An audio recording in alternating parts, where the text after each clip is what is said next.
بسم اللہ الرحمن الرحیم۔ السلام علیکم۔ آج ماہ رمضان المبارک کی 20 تاریخ اور جمعۃ المبارک کا بڑا ہی خوبصورت دن ہے۔ رمضان المبارک کا مہینہ بہت ہی بابرکت مہینہ ہے اور ہر کوئی اس مہینے کی فضیلت و برکات سے واقف ہے۔ ہر کوئی جانتا ہے کہ اس مہینے میں اللہ تعالیٰ کی رحمتیں ہر وقت بندے پر بارش کی طرح برستی ہیں۔ ہر بندہ جانتا ہے اس مہینے میں اللہ تعالیٰ ہر لمحہ دعاؤں کو قبول فرماتا ہے۔ ہر کوئی جانتا ہے کہ اس مہینے میں اللہ تعالیٰ ہر گھڑی بندے کو بخشنے کے بہانے ڈھونڈتا ہے، اور ہر کوئی چاہتا ہے کہ اس مہینے میں بندے کی بخشش بھی ہوتی ہے، مغفرت بھی ہوتی ہے اور توبہ بھی قبول کی جاتی ہے۔ ماہ رمضان المبارک کے دوسرے عشرے یعنی مغفرت کے عشرے کا یہ آخری دن ہے، آخری وقت ہے، آخری لمحہ ہے، آخری موقع ہے آپ کے پاس۔ اگر آپ اس عمل کو، اس وظیفے کو اس سنہری موقع میں کر لیں گے تو انشاءاللہ اپنے دل کی مرادیں پا لیں گے۔ اس وظیفے کو آپ لاکھوں نہیں بلکہ کروڑوں حاجات کو پورا کروانے کے لیے، دعاؤں کو مقبول کروانے کے لیے پڑھ سکتے ہیں، پریشانیوں کو، مصیبتوں کو ختم کرنے کے لیے، قرضوں سے نجات پانے کے لیے بھی پڑھ سکتے ہیں۔ اور سب سے بڑی بات، یہ ایسا عمل ہے جس کے پڑھنے سے انشاءاللہ بفضل خدا لڑائی جھگڑے ختم ہوں گے، گھر میں امن و سکون قائم ہوگا، جتنی بھی نفرتیں ہوں گی انشاءاللہ وہ محبتوں میں تبدیل ہو جائیں گی۔ اللہ تعالیٰ عزتیں عطا کرنے والا ہے، اللہ تعالیٰ رزق عطا کرنے والا ہے۔ رزق کا، عزت کا یہ والا فیصلہ اللہ تعالیٰ نے اپنے ہاتھ میں رکھا ہے، تو آپ اللہ سے مانگیں، لوگوں کے آگے نہ گڑ گڑائیں، لوگوں کے آگے نہ روئیں، اللہ سے مانگیں۔ اللہ تعالیٰ نہ تو آپ کو کسی کا محتاج ہونے دے گا، نہ آپ کو کسی کے آگے رونے دے گا، نہ گڑ گڑانے دے گا۔ جب آپ اللہ کے آگے روئیں گے تو اللہ کریم دنیا میں آپ کے مرتبے کو بلند کرے گا، عزت و بالا آپ کو بے بہا ملے گی۔ رب کریم آپ کا نام عظیم و شان ہستیوں میں لکھ دے گا اور لوگ آپ کی عزت کریں گے انشاءاللہ بفضل خدا۔ اس عمل کے کرنے سے لاکھوں نہیں بلکہ کروڑوں دعائیں مقبول ہوں گی، حاجات پوری ہوں گی، خواہشات پوری ہوں گی۔ تو میری پیاری بہنوں اور میرے پیارے بھائیوں، آج کا عمل جو میں آپ کو بتاؤں گی یہ خاص الخاص نفرتوں کو ختم کرنے کے لیے اور محبتوں کو قائم کرنے کے لیے۔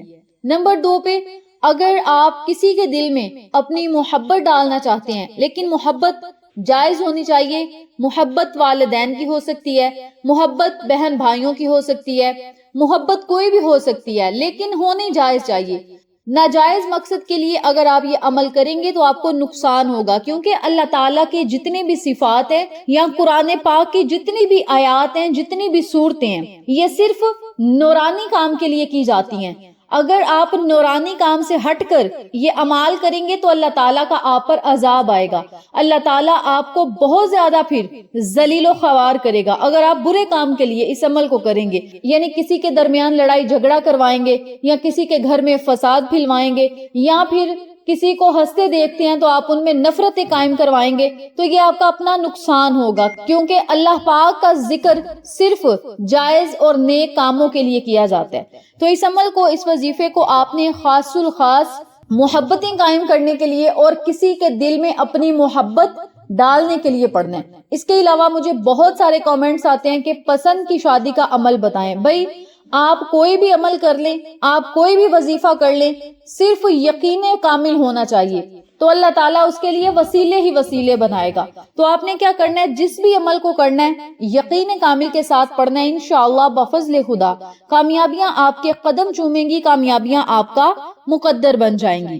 اللہ سے دعائیں مانگنے سے اور ذکر پاک کرنے سے اللہ تعالیٰ بند رستوں کو ہموار کر دیتا ہے، اللہ تعالیٰ بند رستوں کو کھول دیتا ہے، اور بہت سارے لوگ ایسے ہیں جن لوگوں کو اللہ تعالیٰ فوراً مدد بھی عطا کر دیتا ہے۔ تو یہ رمضان المبارک کا مہینہ ہے، اس مہینے میں تو اللہ تعالیٰ دعاؤں کی قبولیت کو منٹوں میں کرتا ہے، یعنی جو اللہ تعالیٰ سے بندہ مانگتا ہے اگر اس کے حق میں بہتر ہو تو رب کریم فوراً اس بندے کو عطا کر دیتا ہے۔ تو میری پیاری بہنوں اور میرے پیارے بھائیوں، اس عمل کو، اس وظیفے کو یقین کامل کے ساتھ، نیک اور پاکیزہ نیت کے ساتھ پڑھنا شروع کر دیں۔ جو لوگ کہتے ہیں کہ ہماری پسند کی شادی ہو جائے، اگر ان کی نیت نکاح کی ہے تو پھر یہ عمل کریں۔ اگر آپ نے ٹائم پاس کرنا ہے یا کسی کو ذلیل و خوار کرنا ہے تو یہ بہت برا کام ہے، اس طرح کی اگر آپ کی حاجت ہوگی یا نیت ہوگی تو نقصان آپ کا ہوگا۔ جن لوگوں کی نیت اچھی ہے نا کہ ہم نے نکاح کرنا ہے، تو وہ لوگ اس عمل کو، اس وظیفے کو نکاح کی نیت سے پڑھنا شروع کر دیں۔ نمبر 2 پہ اس عمل کو کرنے کے ساتھ ساتھ پنجگانہ نماز کی پابندی ضرور کریں۔ رمضان المبارک کے مہینے کے چند دن باقی رہ گئے ہیں، چند گھڑیاں، چند لمحات باقی رہ گئے ہیں۔ ان آخری گھڑیوں میں، ان آخری دنوں میں اللہ تعالیٰ کا خوب ذکر پاک کرو، عبادت کرو، قرآن پاک کی تلاوت کرو، تسبیحات پڑھو اور دعاؤں کے ذریعے اپنے رب کو مناؤ۔ اللہ رب العزت انشاءاللہ آپ کے لیے بہتر سے بہترین اسباب پیدا کرے گا، وسیلے پیدا کرے گا جو آپ کے حق میں بہتر ہوگا۔ رب کریم ویسا ہی آپ کے ساتھ معاملہ کرے گا۔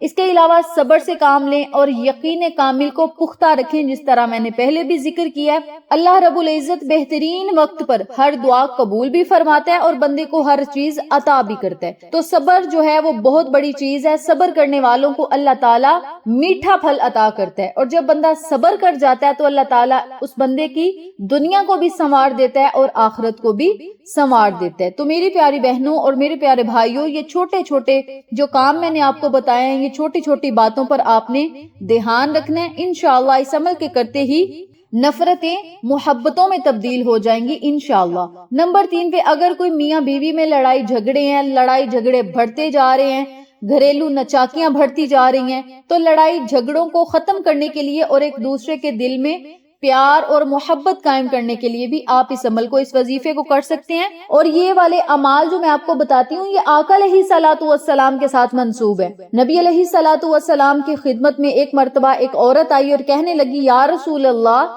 صلی اللہ علیہ وسلم، میرے گھر والوں نے جس بندے سے، جس شخص سے میرا نکاح کروایا ہے، وہ مجھے مارتا ہے، مجھے ذلیل و خوار کرتا ہے، نہ کچھ کھانے کو دیتا ہے، نہ پہننے کو دیتا ہے، اور جب بھی بلاتی ہوں مجھے مارتا ہے، پیٹتا ہے۔ اے اللہ کے رسول، میرے لیے کوئی اچھا فیصلہ کر دے کہ میرے یا تو اس سے جان چھوٹ جائے یا پھر وہ ایک نیک انسان بن جائے۔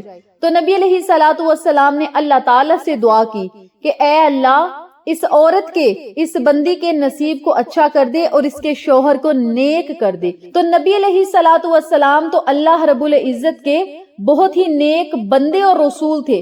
آقا علیہ الصلوۃ والسلام کے منہ سے نکلی ہوئی ہر بات قبول ہوتی ہے۔ تو جب آقا علیہ الصلوۃ والسلام نے یہ دعا کی تو آسمانوں کی جو نورانی مخلوق ہے، انہوں نے دیکھا کہ اللہ رب العزت نے نبی علیہ الصلوۃ والسلام کی دعا کو فوراً مقبول فرما دیا۔ تو نبی علیہ الصلوۃ والسلام نے جب دعا کی، اس عورت کو بھیج دیا۔ چند دنوں کے بعد وہ عورت دوبارہ آئی۔ نبی علیہ الصلوۃ والسلام نے اس سے اس کے شوہر کا حال پوچھا تو اس عورت نے کہا، یا رسول اللہ صلی اللہ علیہ وسلم، آپ کی دعاؤں میں اتنی برکت ہے کہ آپ نے بس دعا کی تو اللہ تعالیٰ نے میرے شوہر کو نیک بنا دیا۔ کہنے کا مقصد یہ ہے کہ دعاؤں کے ذریعے ہم اللہ تعالیٰ سے بہت کچھ لے سکتے ہیں، خزانے لے سکتے ہیں، مالا مال ہو سکتے ہیں، اللہ رب العزت کی رحمتیں لے سکتے ہیں، بس شرط یہ کہ صبر کرنا چاہیے۔ صبر اور شکر کرنے والے کے اللہ تعالیٰ بڑا قریب ہوتا ہے۔ تو آپ نے اس عمل کو، اس وظیفے کو جب بھی کرنا ہے، یقین کامل کے ساتھ پڑھنا ہے۔ میں بار بار کہہ رہی ہوں، یقین کامل جس کا پکا ہوگا، جس کا یقین پختہ ہوگا، اللہ تعالیٰ اسے کبھی بھی کسی مسئلے میں نہ پھنسنے دے گا اور نہ ہی اسے ذلیل و خوار ہونے دے گا انشاءاللہ۔ عمل بتانے لگی ہوں، توجہ سے سنیے گا۔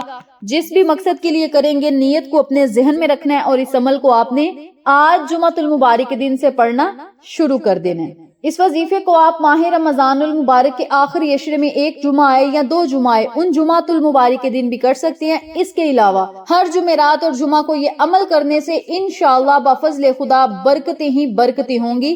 رزق کا مسئلہ ہے، دولت کا مسئلہ ہے، کامیابی کا مسئلہ ہے، کوئی بھی رکاوٹ ہے، بندش ہے، پریشانی ہے، قرضوں سے نجات پانا چاہتے ہیں، کوئی بھی آپ کا مسئلہ ہے، تو ان تمام مسائل کو حل کرنے کے لیے اور پیار اور محبت قائم کرنے کے لیے بھی آپ اس وظیفے کو پڑھ سکتے ہیں۔ اور جائز محبت حاصل کرنے کے لیے اس عمل کو جو لوگ کر لیں گے، انشاءاللہ اس کے معجزات وہ اپنی آنکھوں سے دیکھیں گے۔ اور یاد رکھیے گا، میں دوبارہ کہہ رہی ہوں کہ ہر جائز اور نیک محبت کو حاصل کرنے کے لیے آپ نے اس عمل کو کرنا ہے، اور نکاح کی نیت سے اس عمل کو اگر کیا جائے گا تو انشاءاللہ برکتیں ہوں گی۔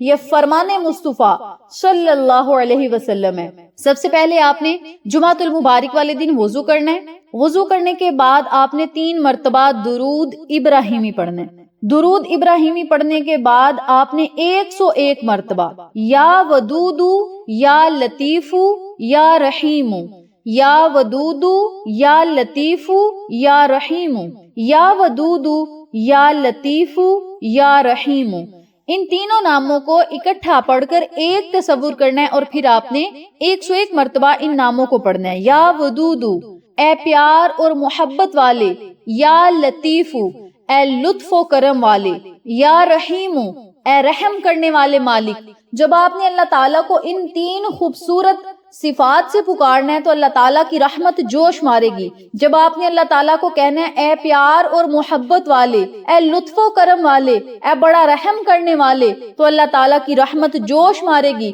اور آپ کا ہر مقصد انشاءاللہ بفضل خدا پورا ہو جائے گا۔ تو آپ نے 101 مرتبہ ان کلمات کو پڑھنا ہے، 33 مرتبہ آپ نے حسبنا اللہ و نعم الوکیل، حسبنا اللہ و نعم الوکیل، حسبنا اللہ و نعم الوکیل کا ورد کرنا ہے۔ یہ وہ دعا ہے جس دعا کو حضرت ابراہیم علیہ السلام نے آگ میں پڑھا تو اللہ تعالیٰ نے آگ کو گلے گلزار بنا دیا، آگ کو ٹھنڈا کر دیا، اور آگ کو حکم کیا کیا، توجہ سے سنیے گا۔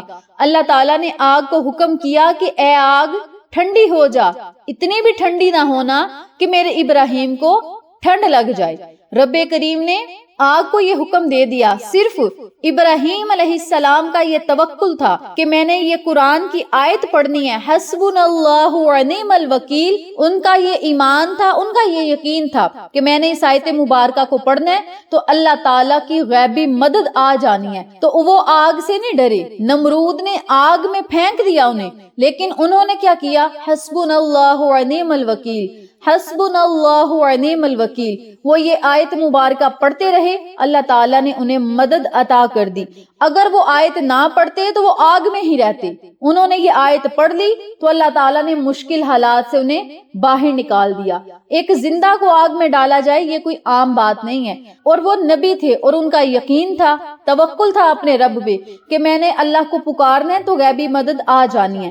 تو انہوں نے مشکل حالات میں کیا پڑھا، حسبنا اللہ و نعم الوکیل، تو اللہ تعالیٰ نے مشکل سے باہر نکال دیا۔ تو آپ نے بھی اس آیت مبارکہ کو ضرور پڑھنا ہے اپنے ہاتھ کی انگلیوں کے پوڑوں پر۔ جب آپ یہ آیت مبارکہ بھی پڑھ لیں تو پھر آپ نے 7 مرتبہ سورۃ فاتحہ پڑھنی ہے۔ الحمدللہ رب العالمین الرحمن الرحیم مالک یوم الدین ایاک نعبد و ایاک نستعین اہدنا الصراط المستقیم صراط الذین انعمت علیہم غیر المغضوب علیہم ولا الضالین آمین۔ اس آیت مبارکہ کو 7 مرتبہ پڑھنا ہے، آخر میں پھر آپ نے 3 مرتبہ درود پاک پڑھنا ہے، پھر آپ نے اللہ تعالیٰ سے خصوصی دعا کرنی ہے، اپنے مقصد کے لیے، اپنی حاجت کے لیے، اپنی محبت کے لیے، یا پھر لڑائی جھگڑوں کو ختم کرنے کے لیے، پریشانیوں مصیبتوں کو ختم کرنے کے لیے۔ آپ اس عمل کو، اس وظیفے کو پڑھ سکتے ہیں۔ اللہ سے جب بھی دعا کرنی ہے، یا اللہ جائز محبتیں عطا کر اور دل میں محبتیں پیدا کر اور نفرتوں کو، کینہ اور بغض کو، حسد کو ختم کر دے۔ اپنے لفظوں میں اللہ تعالیٰ سے دعا کریں، اللہ تعالیٰ بہتر سے بہترین عطا کرنے والا ہے۔ آپ اللہ تعالیٰ سے بہتر کی دعا مانگتے ہیں، اللہ تعالیٰ آپ کو بہترین عطا کرے گا، لیکن جب بہترین وقت آئے گا رب کریم تب ہی آپ کو عطا کرے گا۔ تب تک آپ نے اللہ رب العزت پر توکل رکھنا ہے، صبر کا دامن نہیں چھوڑنا اور دعائیں مانگتے رہنا ہے۔ کوئی کچھ بھی کہے، دعائیں مانگتے جائیں، انشاءاللہ بفضل خدا اللہ کی رحمت ضرور جوش مارے گی۔ اگر آپ کے حق میں بہتر ہوا تو اللہ تعالیٰ آپ کو ہر چیز، ہر خوشی، ہر نعمت ضرور عطا کرے گا۔ تو میری پیاری بہنوں اور میرے پیارے بھائیوں، اس وظیفے کو، اس عمل کو آپ کسی بھی جائز مقصد کے لیے، حاجتوں کو پورا کروانے کے لیے، خواہشات کو پورا کروانے کے لیے، دعاؤں کو قبول کروانے کے لیے، محبتوں کو بحال کرنے کے لیے، نفرتوں کو ختم کرنے کے لیے، لڑائی جھگڑوں کو ختم کرنے کے لیے ضرور پڑھیں۔ لاجواب اور آزمودہ عمل ہے اور بزرگان دین کا آزمایا ہوا عمل ہے، اور دعائیں مانگنا نبی علیہ الصلوۃ والسلام کی سنت مبارکہ ہے۔ تو جب آپ نے اس عمل کو پڑھ کے نبی کا وسیلہ دے کر اللہ تعالیٰ سے دعا کرنی ہے تو انشاءاللہ بفضل خدا اللہ تعالیٰ آپ کو دن دگنی رات چگنی ترقیاں عطا کرے گا اور آپ کو آپ کے ہر نیک مقصد میں ضرور کامیاب کرے گا انشاءاللہ۔